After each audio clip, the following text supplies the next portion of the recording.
सबको पता है कि अगर एक दफा ये जंग रुक गई तो उसके बाद सारी की सारी नेटो की फौजें जो हैं वो यूक्रेन में आ जाएंगी और यूक्रेन को डिफेंड करने के लिए पूरी कोशिश करेंगी। और ऑब्वियसली जब एक दफा नेटो की फोर्सेस यूक्रेन में आ गई तो फिर दोबारा रशिया अटैक नहीं कर सकता। दैट्स वाई प्यूटिन चाहते हैं, ये मैं आपको फिर कह चुका हूं, दैट्स वाई प्यूटिन चाहते हैं कि सितंबर के महीने के खत्म होने से पहले पहले वो जितना सारा इलाका लेना चाहते हैं वो ले लें। बिकॉज सितंबर का जो महीना है वो इसलिए इंपॉर्टेंट है क्योंकि सितंबर के बाद आएगा अक्टूबर, अक्टूबर में हो जानी शुरू ठंड।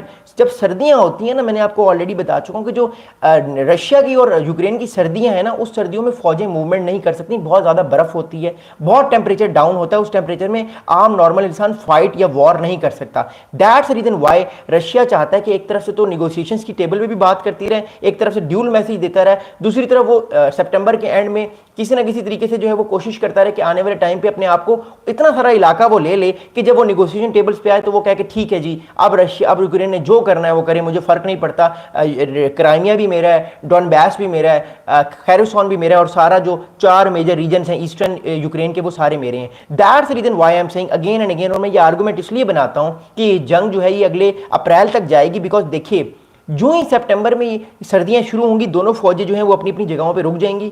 हो सकता है कि ड्रोन वॉरफेयर हो या किसी और तरह की वॉरफेयर हो, बट जो बेसिक जो ग्राउंड की इन्वेजन है रशिया की वो रुक जाएगी, यूक्रेन की फौजें भी रुक जाएंगी, क्योंकि मैंने आपको बताया है कि सर्दी में जो है वो फौजों का मूव करना बड़ा मुश्किल होता है। अगली मैं आपको बात बता दूं क्या, देखिए सितंबर के बाद है कि अक्टूबर, अक्टूबर नवंबर दिसंबर जनवरी फरवरी, ये 5 महीने होंगे स्प्रिंग तक। स्प्रिंग जो है वो आपको पता है कि वो शुरू हो जाता है फरवरी के मिड में स्प्रिंग शुरू हो जाता है। तो सितंबर के एंड से लेकर फरवरी के मिड तक, 15-16 फरवरी तक ये लोग कोशिश करेंगे किसी ना किसी तरीके से निगोशिएशंस करने की। और रशिया को भी इस बात का पता है कि ये जो 5 महीने की गैप होगा, इस गैप में वो निगोशिएशंस कर सकता है और अपनी बातों को मनवा सकता है। रशिया इस टाइम जो चाहता है वो ये चाहता है कि किसी ना किसी तरीके से जो उसने इलाका सारा ले लिया है यूक्रेन का, एक तो वो इलाका उसको मिल जाए, थोड़ा सा इलाका और मिलके वो सारे का सारा इलाका रशिया में एनेक्स कर ले और यूक्रेन ये बात समझ जाए और वो ये बात तस्लीम कर ले कि ये सारे का सारा इलाका जो है ये किसका है, ये अब मेरा नहीं रहा, ये रशिया का है। That's the basic game which is happening right now.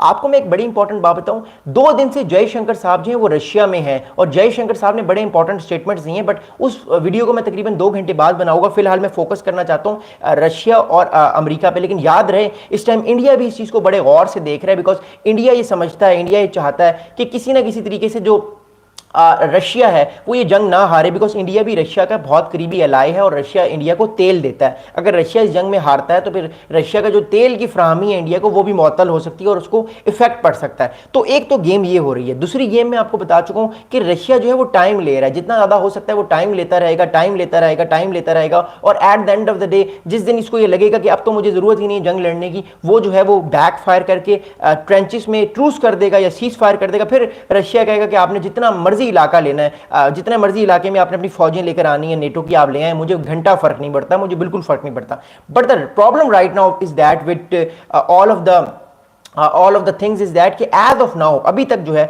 वो सारे मामला हमें नजर आ रहे हैं, सारे मामला बड़े पेचीदा हैं। अब कीव जो है उधर से भी एक बहुत सख्त रिस्पॉन्स आया है। व्लादिमीर ज़ेलेंस्की ने भी एक रिसेंटली एक ट्वीट किया है, वो मैं आपको बताता हूं। देखिए कीव जो है, जो यूक्रेन का कैपिटल है, वहां से रिस्पॉन्स ये आया है कि कीव ने रिजेक्ट कर दिया इन सारी डिटेल्स को, इन सारी बातों को।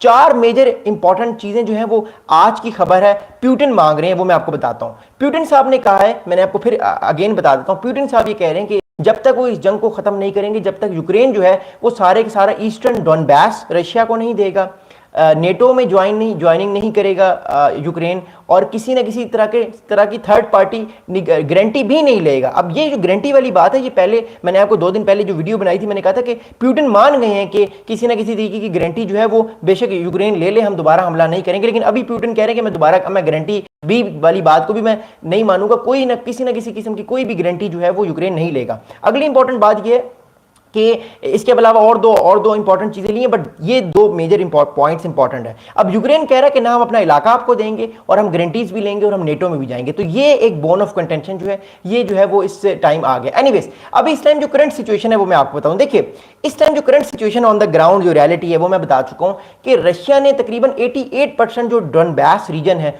उसको कंट्रोल किया हुआ है। ठीक है, इसके अलावा 73% जो इलाका है, जो ज़ेप्सोबिया एंड खैरिसोन है, उस इलाके को भी 73% जो है वो उसने कैप्चर किया हुआ। मतलब ये थोड़ा सा इलाका रह गया है। इसी वजह से एक तो रशिया जो है वो निगोशिएशंस भी कर रहा है, लेकिन इसी चीज़ की वजह से रशिया टाइम भी ले रहा है ताकि अपनी फौजों को आगे मूव करता रहे। और मेरी अपनी असेसमेंट है कि सितंबर के आखिर तक, सर्दियां शुरू होने से पहले, रशिया पूरी कोशिश करेगा कि पूरे का पूरा डोनबास रीजन को भी फारिग कर दे, अपने कब्जे में ले ले। और जो इसके अलावा ज़ेप्सोबिया और जो खैरिसोन है, ये इसने 73% कैप्चर किया हुआ है, ये बाकी का 27% भी कैप्चर करके सारा कुछ फारिग कर दे। So it is going to be happen in the future. Anyway, अब मॉस्को ने क्या ऑफर किया, क्योंकि मॉस्को ने ये सारी तो बातें कर दी हैं, इसके अलावा मॉस्को जो है